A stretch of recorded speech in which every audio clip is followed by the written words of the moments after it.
Berkuda dan memanah memiliki peran penting dalam sejarah peradaban manusia untuk bertahan hidup pada zaman berburu misalnya, atau untuk perebutan kekuasaan pada zaman perang, dan untuk penyebaran agama, tak terkecuali dengan Islam.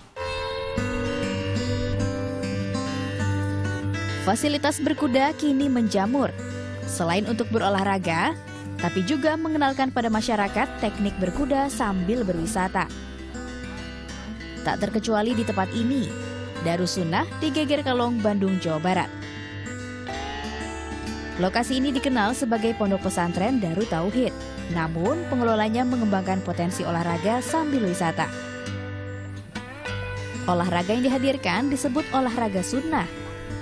Ada berkuda dan memanah. Allahu Akbar, Allahu Akbar. Olahraga sambil ibadah sunnah, ini yang ditawarkan Darut Tauhid. Saat bulan Ramadan, olahraga dimulai setelah ibadah salat asar.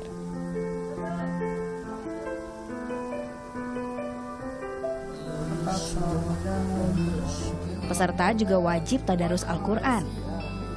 Selama bulan Ramadan, setiap satu sesi latihan berkuda atau memanah, peserta membaca 1 juz Al-Quran.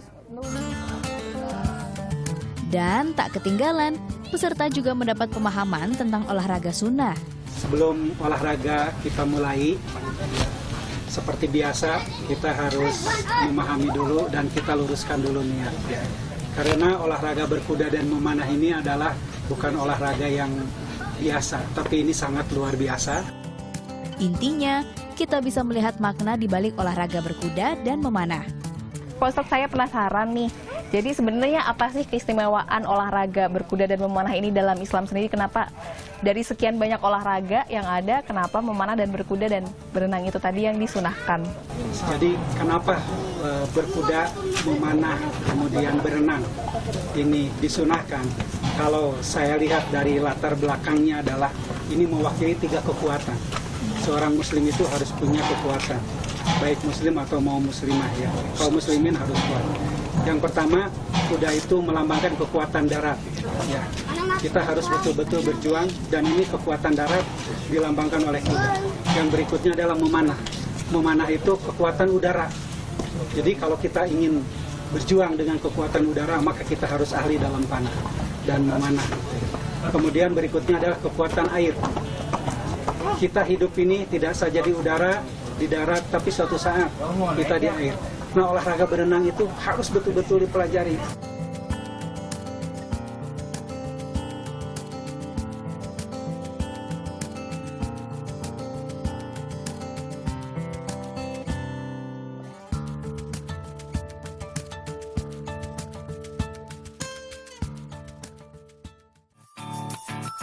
Selain sebagai kendaraan pada masa perang, kuda dianggap sebagai binatang setia dan memiliki pengaruh atas jiwa penunggangnya.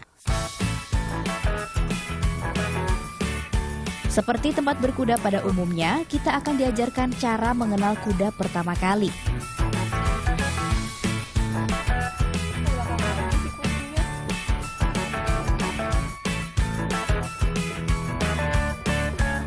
Kemudian belajar teknik menunggangnya. Dalam hadis riwayat Sahih Bukhari Muslim, Nabi Muhammad pernah bersabda, "Ajarilah anak-anak kalian berkuda, berenang dan memanah." Dari pesan ini diterjemahkan olahraga berkuda, manfaatnya melatih kepekaan rasa, kesabaran, tanggung jawab, disiplin, keberanian, dan percaya diri. Oke, cukup saja. Stop.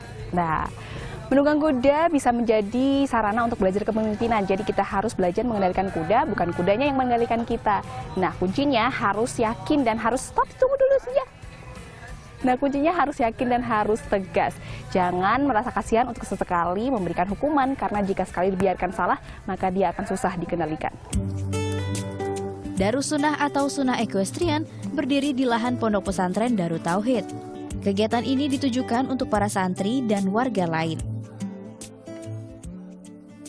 Di Darussunnah ini, peserta latihan atau santri yang berlatih di sini tidak ditekankan untuk jago berkuda ataupun jago memanah. Tapi mereka ditekankan untuk apa sih yang didapat, perubahan karakter apa yang didapat dari pengamalan olahraga sunnah ini dari berkuda dan memanah.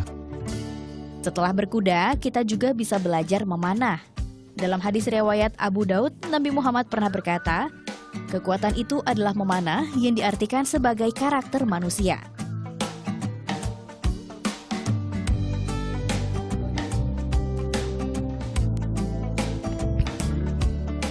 Nah, di sini kita berlatih memanah menggunakan busur standar bow seperti ini tanpa menggunakan visir yang biasanya digunakan untuk membidik sasaran dan stabilizer ya yang biasanya untuk membantu menyeimbangkan busur. Nah, ini tujuannya untuk melatih kekuatan tangan kita serta feeling kita agar lebih kuat tanpa menggunakan alat bantu apapun serta untuk membantu pemanah menggali hikmah dari olahraga memanah. Tarik, lurus, kurang bawah sedikit. Bawah. Kurang kiri sedikit, Kiri. kiri lagi, tembak. Yeay, merah.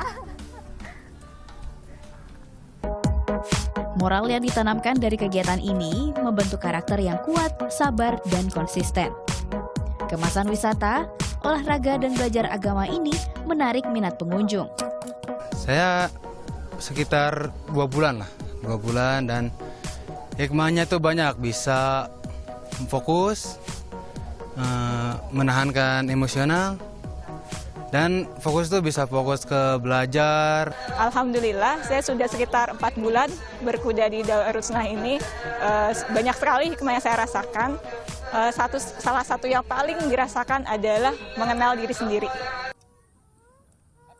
Untuk berkuda dan memanah biayanya Rp125.000. Program reguler berkuda harganya Rp75.000 satu sesi dan Rp80.000 untuk satu sesi panahan. Berolahraga sambil belajar sejarah dan ajaran Islam. Cara ini bisa jadi pilihan sebagai wisata edukasi agama. Apristika Fauzia, Alma Silva melaporkan untuk NET.